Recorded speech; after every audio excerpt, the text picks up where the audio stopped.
Alright, so last time I talked about the Death Riders, it was after the match they had at AEW Revolution, which to me was the worst AEW main event AEW has ever delivered.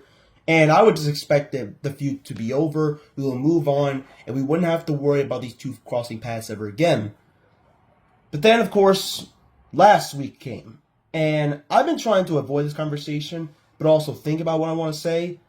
But I've also had other things going on in my life, like trying to do personal things that are not really that serious, but it's just I'm trying to keep myself on track, but also watching the wrestling product. And what happened last week, it was just ugh.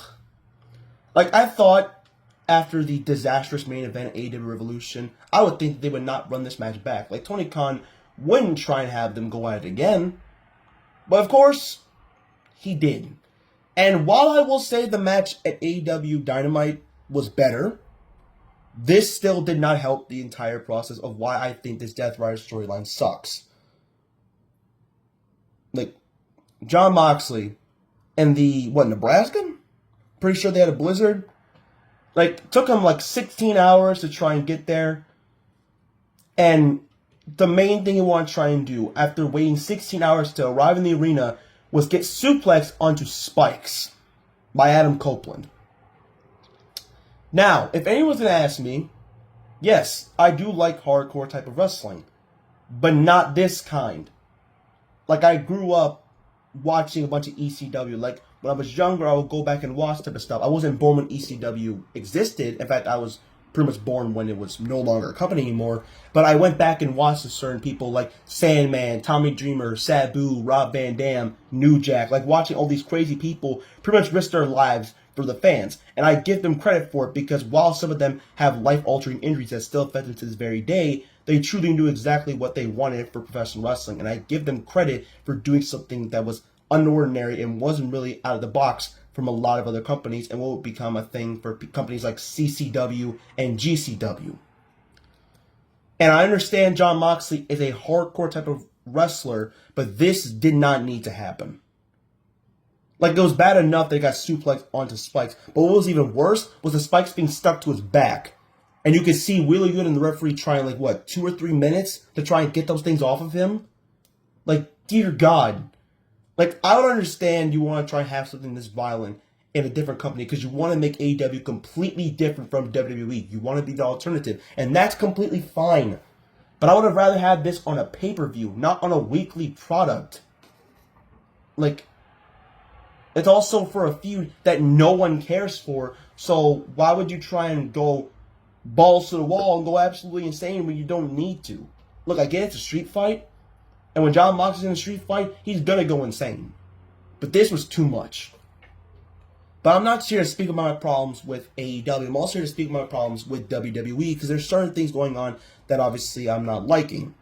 Now, of course, the main obvious thing is that a lot of people are saying WrestleMania 41's build-up is not that good. And people are saying that's the worst Mania build-up of all time. I can name 5 WrestleManias that have worse build-ups than this. And I don't even need to name all of them, but you should already know one of them is WrestleMania 27. That was a disastrous pay-per-view, and the build-up was not even good at all. But my biggest problem is not even with the match card itself. It's with one person, Liv Morgan. Liv Morgan right now is possibly having some of the best matches of her entire career ever since she lost the Women's World Championship, and she does not have a single WrestleMania match, which makes absolutely no sense.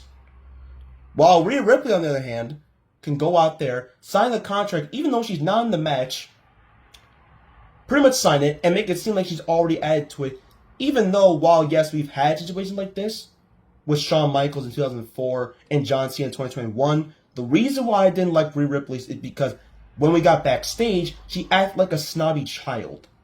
And look, if she's trying to be a heel and act like it, then that's fine. I can understand it. But if she's not, which honestly I don't think she's going to because it's 3 baby faces going at after the Women's World Championship, it isn't helping her case.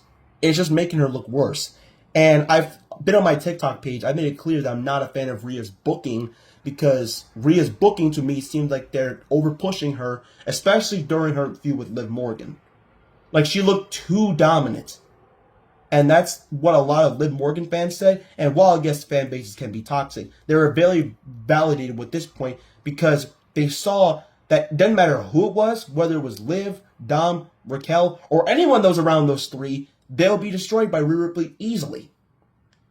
And listen, no disrespect to Rhea. I love Rhea. Hell, I even met her in person. She's an amazing human being. But her booking is not great. And WWE needs to try and understand that even though, yes, she's one of the strongest women on the roster, she can't look that dominant.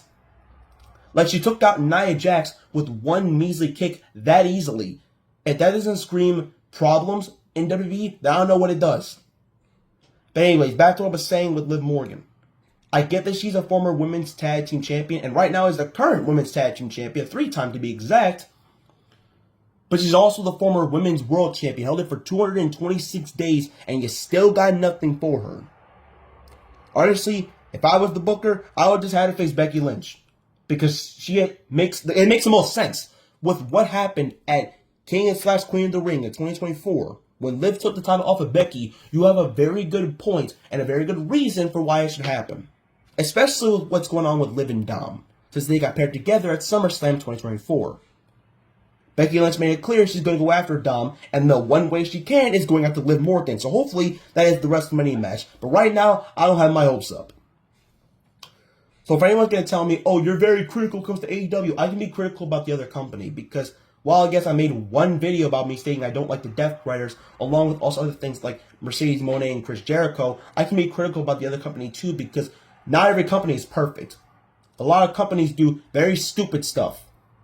And even though I criticize AEW more because they do more things that make absolutely no sense and don't help the product overall, I can't be standing here and say I'm going to praise WWE for this being this godforsaken beautiful company because they're doing great business-wise when creative-wise, it's not been their best. Like, ever since Triple H took control, it's not worked at the perfect extent for 2025. It did great for 2022 and 2023, and for 2024, business was booming. But 2025, it's been a massive struggle, and a lot of fans aren't liking it. Now, do I think WrestleMania 41 is going to suck? Absolutely not. The match card looks amazing. It's going to be filled with great matches. I think it's going to have the same process as WrestleMania 31. But they need to pick up the pace. And as for AEW, they need to end this Death Rider story. Once you get that done, focus on Swerve as world champion, because hopefully he wins the title of Dynasty, and then you can make your product better. But that's all I have to say. If you have anything to say to me, please say in the comments. I'll be welcome to try and reply to any of y'all as much as I can. But yeah,